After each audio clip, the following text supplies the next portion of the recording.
Naila. If you don't know me, I'm currently at a crossroads. I have been looking for a new job for 7 months and I haven't found anything yet. So I'm making a challenge for myself. And the challenge is to answer this one big question. Will I be able to do music full-time, which is what my 2 degrees are in, or will I find a full-time job before then? A long-term full-time job, that is. So I'm making monthly progress updates for this challenge, calling it The Challenge. So if you are interested in following this story and my journey, then please consider subscribing to my channel. So yes, the reason why I'm doing this. So long story short, I'm moving in with my boyfriend very soon, in August of this year. So with that, obviously, right, I'm moving to a whole different state, so I need a new job. Which has been interesting to say the least. And so I made this challenge specifically to try to counteract the despair and the depression that comes from searching for a job right now. And I've turned it into something positive. And now I'm focusing a lot more on my music, which has me feeling a lot better about the situation. So here is my little graph of all the jobs and things that I've applied for, that I have gotten, word back from, all that stuff. So all in all, it's been 171 jobs over through almost 7 months. 94 have been no answer, 67 have been rejections, and there was 1 interview that was very promising, but it was also another rejection. So in the month of June specifically, I had 2 phone screenings and 21 rejections total. And the one phone screening was for a job that was way outside of it was way past some boundaries that I had, so I couldn't take it regardless. And then they also never got back to me, so that was just put down for a rejection. And then the other phone screening was for an MLM scheme. So obviously I'm not taking that job. Right, so in terms of my YouTube channel, which I'm only just now getting to be a little bit more consistent with, so obviously my numbers are going to be very, very small, but I'm not really worried about it. I have 12 subscribers as of today, and I have 3 video watch hours total and 16 shorts views. I have a lot of thoughts, to be honest, and I'm gonna just condense them all in this little short section here, but honestly, I really didn't want to start my music career like this.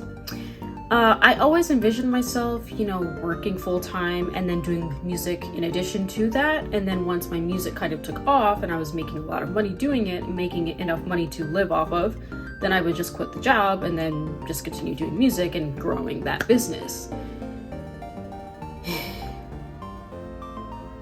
So I guess that the current job market kind of slingshotted me into making this decision for myself. I say decision, but it doesn't feel like it was my choice in this matter, Like I'm basically forced to as a way to make money, because I don't have a way to make money once I move as of right now. But part of me does kind of think, had I not been in this situation, would I have actually made that long-term commitment to working on my content and putting out more content?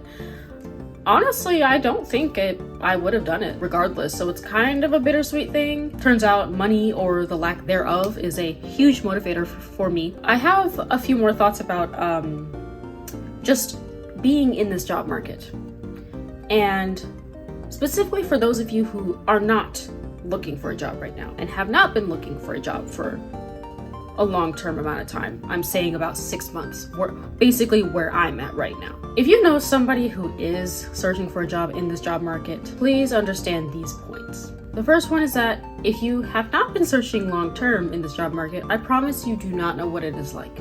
Just point blank period. I promise you do not know what it is like right now. This is a unique situation. There might have been some similarities to what happened in 2008, so you may know a little bit about what it's like to be a person searching for work in a bad situation, but like this specific job market is uniquely horrible. But I only say that to inspire empathy in you. I promise you, whatever you think to tell us to try, I promise you we have done it. We have done the LinkedIn stuff. We've gone on every job board.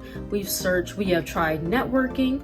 We have tried reaching out specifically to recruiters themselves. We've tried staffing agencies. I promise you, we've tried it all.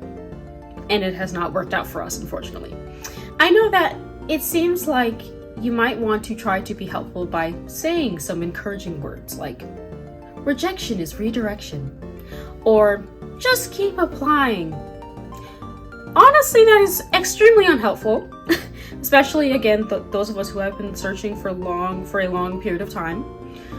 It's very unhelpful, and it's honestly invalidating, because we know that, right? We know that rejection, but also at what point, when you get to like over 100 applications and only one interview, at what point is rejection redirection?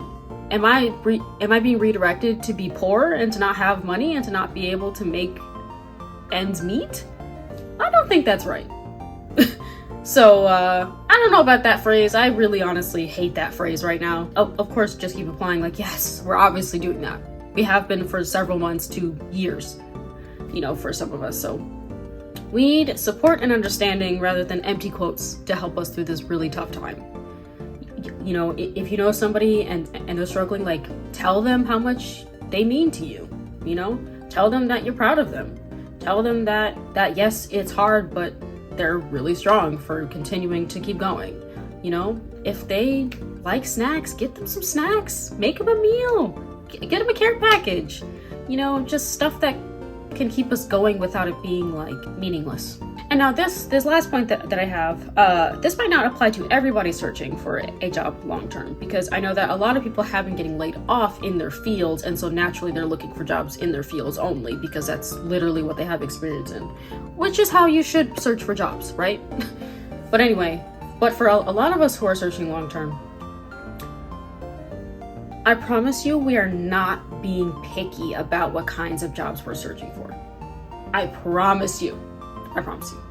I see a lot of comments on posts where people are talking about their experiences in this job market, where people are like, well, why haven't you tried applying to places like Walmart? What about the service industry? What about retail? I promise you, we're also applying to those places and we're also getting rejected for them. That's just how bad the job market is right now. We can't even find temporary employment to find something better in the long term. We can't even get the base level job to make a step up or steps up. If you're still having a hard time wrapping your head around this, I will give you a first-hand example of this. I will talk about my own experience with this. I have applied to 18 retail positions in the area that I will be moving to. That seems like a small number, and yes, there are definitely more places that are retail adjacent that I could apply to, but unfortunately, they're not hiring. I looked into every place that was hiring and I applied. It was 18 places, 18 job positions, actually. So out of those 18, only 3 got back to me. 1 told me to check back in fall, which is really not helpful when I'm moving in August and I need something right away in August. Not to say that I won't check back, but that's really not going to be very great for that first month. And then the second job got back to me. I called him back. He never got back to me. So I got ghosted, basically. The third job told me to check back when I move in, which is a positive. But out of those 3 that actually got back to me somewhat, only that last one actually seemed like they wanted to move forward in the hiring process with me when I move in, when I'm actually in the area. Only one. And it's a retail position, so it's really not any amount of money that's substantial. That's really enough to live on. I'm lucky that I'm moving in with another person, so that's really not that big of a deal in the grand scheme of things, but it's not great. It's not great. Let me just tell you that. It's not great. I applied to Sam's Club. I passed the assessment. There were 5 job positions there. I got rejected from all of them. It's just brutal. And I'm gonna add another point to this that I feel very strongly about today. People who have been searching for a long time have all the rights to be angry. We have a right to be upset and angry and frustrated with how life is right now. I really don't like the advice of people kind of clapping back on people who are upset about the situation. You know, at some point, it's really hard to be positive about this.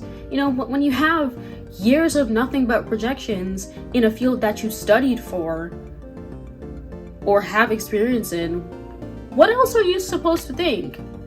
No, I'm not gonna be like, oh yes, a new job, I'm gonna apply. I think I'm gonna get it. I'm not gonna think that, unfortunately. At this point, it's just I apply and probably I'm not gonna get it, and I just move on, right? Like, it's just easier to move on with your life that way, honestly. Like, getting your hopes up every time, it's just really damaging. So we have a right to be angry, but also I got re-angry about the situation today because I got this job rejection today. It was from a state job that I would have been qualified to do. It's a similar job title, duties that I do right now. Although you were not selected for this position, we enjoyed having the opportunity to consider your qualifications. Again, thank you for your interest in this position. What kind of BS rejection is that? You enjoyed looking? Oh, I'm so glad that you enjoyed looking at my qualifications. Oh, I'm so glad that I brought you enjoyment. But now I still have no food on the table. Anyway, that really made me mad. But again, we have a right to be upset. We absolutely do. We don't need to take it out on people. We have a right to be angry. All of this talking about even trying to find a real job still, which is honestly just a formality until I can do music full time. I don't even want a real job anymore. You know, if it's gonna be this difficult to even get an interview, again, I have 171 applications and I have had one interview. I mean, what? It's so crazy because also 2 years ago, completely different job market. I can talk about that a different time, but like, it was way easier to get the job that I have now 2 years ago. But yes, if it's gonna be this hard to just get an interview, and then on top of that, because of how the job market is, and it's just gonna keep getting worse, it seems like, no one's actually trying to fix anything, you know, I will always have to keep my options open in the case that I get laid off from a really good job. Then I have to do this all over again? I just don't think the jobs are just really worth pursuing anymore. Again, I'm obviously doing this challenge, so I'm going to keep looking for one until my music takes off, but like, it doesn't inspire hope in me. Like, I just don't care anymore. I really don't. But honestly, one of the main reasons I'm really continuing to search right now is so that I can obviously support the household. You know, I really don't want to be sitting there not making money, you know, feeling like a freeloader. Thank you very much for watching this video. If you enjoy this content, please consider subscribing and liking the video. And honestly, comment below like with your thoughts about this, like the job market, you know, people searching for jobs, things like that, you know, what it's like to have, you know, something full-time when you're trying to be a creative. You know, honestly, I think we should really get a conversation going about this, because as much as people are talking about, especially the job market, I think we need to talk about it more. Real people need to be talking about their actual experiences, and not just like studies done and like news is saying this and like percentages this that aren't actually reflecting what's really going on.